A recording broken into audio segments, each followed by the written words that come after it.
Film की शुरुआत में हमें एक लड़की मिया को दिखाया जाता है जो जंगल में किसी से बचकर भाग रही होती है, जो भागते हुए नीचे गिर जाती है और तभी वहाँ कुछ लोग आ जाते हैं जिनमें जिन, ऊँटों और कुछ आदमी होते हैं जो अपने लीडर हाकू के लिए काम करते हैं, जिन्हें मिया को पकड़ने का आदेश मिला था। इसलिए वो सभी उसे पकड़ लेते हैं, पर तभी उनका एक और साथी कोकुरियो भागते हुए आता है और पैर फिसल जाने के कारण वो सीधे नीचे गिर जाता है और मौका देख मिया वहाँ से भाग जाती है। वो भागते हुए खाई के पास आकर छिप जाती है और तभी उसे उसकी बचपन का एक विजन आता है जहाँ उसके पिता रोरेन उसके ऊपर कुछ एक्सपेरिमेंट कर रहे होते हैं। दरअसल मिया के पास ऐसी शक्ति है जिससे वो अपने अंदर से बिजली पैदा कर सकती है। रोरेन ने दरअसल उस पर एक्सपेरिमेंट करके उसकी शक्ति और बढ़ाना चाहते थे, पर वहीं वो उसे चेतावनी देते हैं कि चाहे कुछ भी हो जाए अपनी शक्तियों का प्रयोग बाहर मत करना, वरना वो तुम्हें कैद कर लेंगे। जिसके बाद वो उसे एक लॉकेट भी देते हैं ताकि उसे अपना वादा याद रहे। जिसके बाद वो विजन से बाहर आ जाती है, पर अब तक वहाँ वो लोग भी आ जाते हैं जिनसे मिया कहती कि जो तुम लोगों ने किया उसके लिए मैं तुम्हें कभी माफ नहीं करूंगी। और फिर वो ये कहकर खाई से नीचे कूद जाती है और नीचे आकर वो बेहोश हो जाती है। फिर अगले दिन उसे होश आता है और वो अपने पास रखा सोना जो गिर गया था उसे समेटकर आगे बढ़ने लगती है। जिसके बाद वो एक टेम्पल के पास आ जाती है जहाँ उसे एक लड़की नेम रिका मिलती है। मिया उसे पूछती है कि क्या तुम फॉक्स लोगों को जानती हो। दरअसल फॉक्सेस नाम के निंजा लोगों का एक ग्रुप है जो पैसे के बदले लोगों की हत्या करते हैं। रिका फिर सीटी बजाकर अपने पालतू रोबोट पक्षी हॉक को बुलाती है जिसे रिका के पिता ने बनाया था, जो मिया को फॉक्सेस के पास ले जाएगा। पर मिया जैसे ही उसे छूती है उसे बिजली का झटका लग जाता है जिससे वो नीचे गिर जाता है और उससे डर कर वो वहाँ से भाग जाता है। इसलिए अब रिका खुद उसे वहाँ ले जाती है। वहीं इधर हाकू सभी के पास आकर कहती है कि तुमने अभी तक मिया को नहीं ढूंढा। हाकू के साथ टोडा नाम का भी आदमी होता है। दरअसल टोडा मिया को अपने हेड बरूडा को सौंपना चाहता है, इसलिए उसने हाकू और बाकियों को हायर किया मिया को पकड़ने के लिए। टोडा फिर कहता है कि जल्दी तुम लोगों ने उसे नहीं ढूंढा तो मैं सारे पैसे वापस ले लूंगा। वहीं दूसरी तरफ रिका मिया को फॉक्सेस के पास लेकर आती है जहां वो फॉक्सेस के हेड हियो को सारा सोना देकर कहती है कि मेरे पास बस इतना ही है, मैं अपने पिता के हत्यारों को मारना चाहती हूँ। मेरी शक्तियों के कारण उन्होंने मेरे पिता को मार दिया। और अब मूवी फ्लैशबैक में चली जाती है जहाँ मिया और रोरेन घर में होते हैं कि तभी वहाँ हाकू और उसके साथी आकर उन दोनों पर हमला कर देते हैं। इसलिए रोरेन मिया को वहाँ से भागने को कहता है, पर इतने में लोग रोरेन को मार देते हैं जिसे देख मिया एकदम दुखी हो जाती है और जोर जोर से चिल्लाती है जिससे मिया के अंदर से बिजली निकलकर वहाँ आग लगने लगती है। अब वहीं प्रेजेंट समय में ह्यो कहता है कि ये पैसे कम है, पर मिया जवाब देती है कि मैं अपने बदले के लिए फॉक्सेस की मेंबर बनने के लिए भी तैयार हूँ। लेकिन रिका उसे ऐसा करने से मना करती है। और अब हमें यहाँ ये भी पता चलता है कि रिका के पिता की भी मृत्यु हो गई है और ह्यो उसका दादा है। ह्यो फिर रिका से गुस्से में कहता है कि तुम बीच में नहीं बोल सकती।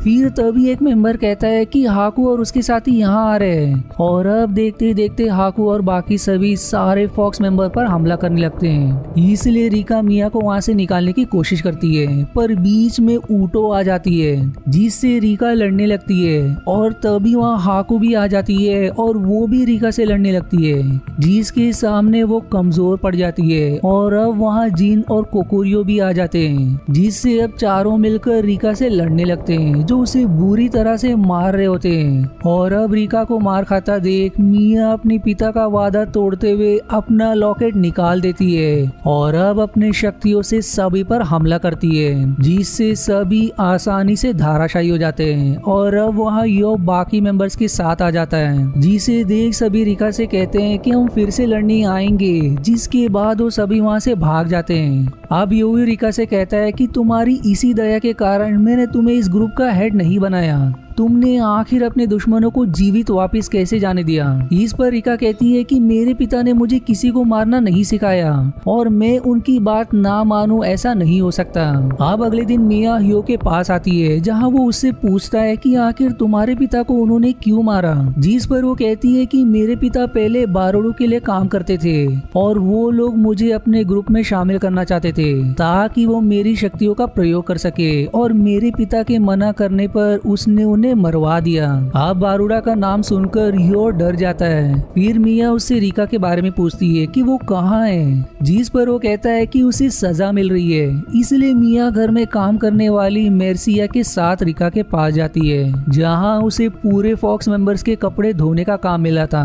और अब मिया और मेर्सिया दोनों मिलकर उसका हाथ बटाते हैं। अब रात के समय ह्यो अपने मेंबर से कह रहा होता है कि बारूडा इस मामले में है तो ये बहुत ही बड़ा मामला है और हमारे पास इतने आदमी नहीं जो बारूडा के साथियों से लड़ सके, इसलिए हमें इस मामले से दूर हट जाना चाहिए। अब अगले दिन रीका और मेर्सिया दोनों बाजार गए होते हैं, जहाँ बारूडा भी होता है, जो एक होटल के उद्घाटन में आया था, जहाँ बहुत लोग जमा थे क्योंकि वो इस गांव का शासक भी है। पर तभी भीड़ के पीछे एक आदमी कहता है कि जैसा ये दिखता है ये वैसा नहीं है, इसने मेरा सब कुछ बर्बाद कर दिया। और ये कहते हुए वो वहाँ से चला जाता है, जिसकी बात रीका और मर्सिया भी सुन लेते हैं। जिसके बाद जब वो दोनों घर की तरफ आ रहे होते हैं कि रास्ते में उन्हें वही आदमी दिखाई देता है जो बारूडा को बुरा भला कह रहा था। उसे फिर कुछ लोग पकड़कर अपने साथ ले जाने लगते हैं। फिर रीका मर्सिया को घर जाने का कहकर खुद उस आदमी के पीछे जाती है और पीछा करते हुए वो एक घर में आ जाती है, जहाँ टोडा और बाकी सभी ने उस आदमी को रस्सी से बांधा हुआ था और उस पर भी उसी तरह का एक्सपेरिमेंट करते हैं जैसा रोरेन मिया पर करते थे।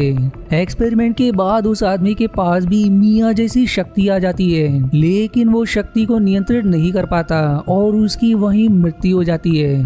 पर तभी एक मासमैन कहता है कि ये एक्सपेरिमेंट सिर्फ चोजन वन पर ही काम करता है। और फिर तभी उनमें से एक आदमी रीका को देख लेता है और अब सभी उसके पीछे पड़ जाते हैं, लेकिन वो कैसे तो करके सुरक्षित घर पहुंचने में सफल हो जाती है। अब अगले सीन में हाकू ह्यो के पास आकर उसे बहुत सारा सोना देती है और सोने की लालच में वो कहता है कि तुम अब मिया को ले जा सकती हो। इसलिए अब अगले दिन रीका को मिया कहीं दिखाई नहीं देती, इसलिए वो ह्यो के पास आकर मिया के बारे में पूछती है, जिस पर वो रिवील कर देता है कि मैंने हाकू से सौदा किया है। पर इस गुस्से में रीका उसका गर्दन पकड़कर कहती है कि तुमने मिया को बेच दिया। फिर ह्यो भी गुस्से में उससे कहता है कि तुमने ऐसी हरकत करने की हिम्मत कैसी की, आपसे मैं तुम्हें फॉक्सेस से हटाता हूँ। जिस पर फिर रीका कहती है कि मुझे भी यहाँ नहीं रहना, और फिर वो गुस्से में वहाँ से चली जाती है। दूसरी तरफ टोडा बारूडा से कहता है कि हाकू ने मिया को हमें सौंप दिया है तो अब उसका क्या करना है। जिस पर बारूडा कहता है कि हमारा काम हो गया है इसलिए उसे मार दो। पर ये सारी बात चुप कर हाकू भी सुन लेती है। वहीं इधर रीका अपने पिता के घर में आती है और एक बक्सा निकालती है जिसमें एक आर्मर होता है, जिसे उसके पिता ने ये कहकर उसे दिया था कि जब तुम अपनी जिंदगी के सबसे बड़े सफर पर जाओगी तो इसे जरूर पहन लेना, क्योंकि ये तुम्हारी हर खतरे से रक्षा करेगा। और अब रीका उस आर्मर को पहन लेती है ताकि वो मिया को बचा सके। वहीं दूसरी तरफ मिया को भी बंदी बना लिया जाता है और फिर उसके पास वही मास्क मैन आकर अपना मास्क हटाता है, जो कोई और नहीं बल्कि रोरन ही था। जिसे देख मिया एकदम हैरान हो जाती है। वो अब जवाब मांगती कि आपने ऐसा क्यों किया, जिस पर टोडा उसे एक शॉकिंग जानकारी देता है कि रोरन की बारूडा से तुम्हारे बचपन में ही डील हुई थी कि जब तुम्हारी शक्ति पूरी हो जाएगी तो वो तुम्हें बारूडा को सौंप देगा, लेकिन उसने मना कर दिया। इसलिए मैंने हाकू को हायर किया तुम्हें पकड़वाने के लिए, और मैंने रोरन को भी मारने से मना किया था क्योंकि उसकी हमें जरूरत पड़ेगी। अब ये सब जानने के बाद मिया उदास हो जाती है कि उसके पिता ने ही उसे धोखा दिया। इधर रीका सबसे पहले हाकू और उसके साथियों के पास आकर मिया के बारे में पूछती है, लेकिन कोई भी उसके बारे में ना बताकर उससे लड़ने लगते हैं। पर रीका भी अपने बहादुरी का प्रदर्शन करते हुए सभी को एक एक करके धाराशायी करते जाती है और अब हाकू और बाकी सभी एक साथ उस पर हमला करते हैं। लेकिन अब वो सभी को अपना सिग्नेचर शॉट 9 टेल्ड हरिकेन मारती है, जिससे सभी एक ही बार में धाराशायी हो जाते हैं। जिसके बाद वो हाकू से सवाल करती है कि बताओ मिया कहाँ है। जिस पर डरकर हाकू कहती है कि वो टोडा के घर पर है जहां उस पर एक्सपेरिमेंट किया जा रहा है। वहीं अब रोरेन मिया के ऊपर सच में एक्सपेरिमेंट करने लगता है ताकि इससे मिया को उसकी पूरी शक्ति मिल जाए। पर इस एक्सपेरिमेंट से मिया तड़पने लगती है, जिसे देख टोडा रोरेन से कहता है कि तुम जैसे आदमी को नर्क में भी जगह नहीं मिलेगी। जिसके बाद उसे याद आता है कि वो खुद भी अच्छा इंसान नहीं है, इसलिए वो आगे और कुछ नहीं कहता। वहीं दूसरी तरफ रीका के हाकू और उसके साथियों को ना मारने पर वो सभी रीका के साथ हो जाते हैं, क्योंकि वहीं उन्हें टोडा से भी बदला लेना था, क्योंकि उसके काम के बाद वो उन्हें मार देने वाला था। और अब सभी टोडा के घर जाने के लिए निकल जाते हैं। इधर अब मिया पर एक्सपेरिमेंट पूरा हो जाता है और उसे उसकी पूरी शक्ति मिल जाती है, जिसके बाद रोरन उसे एक काला कपड़ा पहना देता है, जिससे मिया रोरन के वश में आ जाती है। और अब उसके कहने पर वो वही खड़े कई आदमियों को अपनी शक्तियों से जलाकर मार देती है। पर इस शक्ति को देखने के बाद रोरन कहता है कि मैं मिया को बरोड़ा को नहीं सौंपूंगा, मैं इस शक्ति का खुद प्रयोग करके दुनिया पर राज करूंगा। अब ये सुनकर टोडा उसे मारने ही वाला होता है कि एक आदमी आकर उससे कहता है कि रीका यहाँ पर हमला करने आ रही है, इसलिए सभी बाहर आकर उस पर गोली चलाने लगते हैं, जिससे बचते हुए वो छिप जाती है। पर अब वहाँ हाकू और बाकी भी आ जाते हैं, जो टोडा और उसके आदमियों से लड़ने लगते हैं। जिसके बाद रीका भी लड़ते हुए घर के अंदर आ जाती है, जहाँ उसे मिया दिखाई देती है। वो उसे अपने साथ चलने को कहती है, लेकिन रोरन मिया से कहता है कि ये तुम्हारी दुश्मन है और तुम्हें तुम्हारे पिता से दूर करने आई है। अब रोरन के बारे में जानकर कि वो मिया का पिता है, वो भी हैरान हो जाती है और देखते देखते पोजेस मिया रीका पर हमला कर देती है। लेकिन आर्मर की मदद से उसे कुछ नहीं होता। वो फिर मिया को अपनी दोस्ती याद दिलाने की कोशिश करती है, लेकिन उसे कुछ भी याद नहीं आता। पर तभी रीका को उसके पिता का विजन आता है, जिसमें वो कहता है कि तुम्हारी मेहरबानी ही तुम्हारी शक्ति है, तुम इसकी मदद से किसी के भी दिल को पिघलाने में सफल रहोगी। और अब रीका हिम्मत करके मिया को गले लगाने की कोशिश करती है, जिसमें वो सफल भी रहती है। और उसके ऐसा करते ही मिया पोजीशन से बाहर आ जाती है, जिसके बाद वो रोरन को अपना लॉकेट देते हुए कहती है कि अब से मैं आपकी शक्ल नहीं देखना चाहती। रोरन फिर भी उसे बातों में बहलाने लगता है, पर टोडा पीछे से रोरन के अंदर तलवार घुसेड़ देता है, जिससे उसकी वहीं मृत्यु हो जाती है। और अब वो मिया को ले जाने लगते हैं, लेकिन रीका बीच में आकर उससे लड़ने लगती है, जो उस पर भारी पड़ जाती है। टोडा फिर बचाव में उससे कहता है कि क्या तुम मुझे मार कर अपने पिता की कही हुई बात को टाल दोगी, जिस पर वो कहती है कि मैं किसी की जान नहीं ले सकती।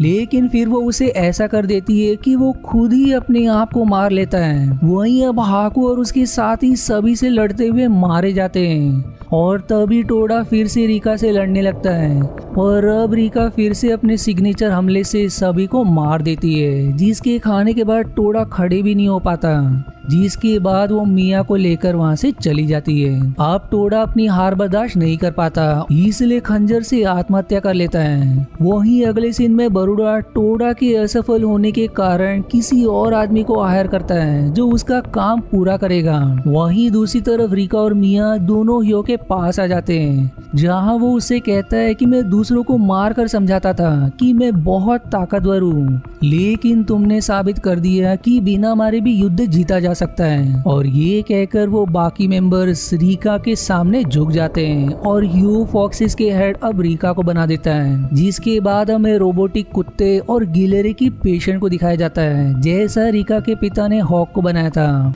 यानी कि शायद रीका के पिता भी जीवित है, या फिर उनके पेटेंट का कोई और प्रयोग करेगा ऐसे रोबोटिक जानवर बनाने में। और इसी कंफ्यूजिंग एंडिंग के साथ ये मूवी यहीं समाप्त हो जाती है। अब अगर मूवी की बात करें तो ये मूवी अच्छी है। यदि आपको फैमिली के साथ मिलकर मूवी देखना है तो ये हाईली रिकमेंडेड होगा। और आज के वीडियो में इतना ही। आशा है आपको मेरी एक्सप्लेनेशन पसंद आई। यदि हाँ तो प्लीज वीडियो को लाइक करना और चैनल को सब्सक्राइब करके सपोर्ट करना ना भूलें। मिलते हैं अगले एक्सप्लेनेशन वीडियो में, तब तक के लिए धन्यवाद दोस्तों।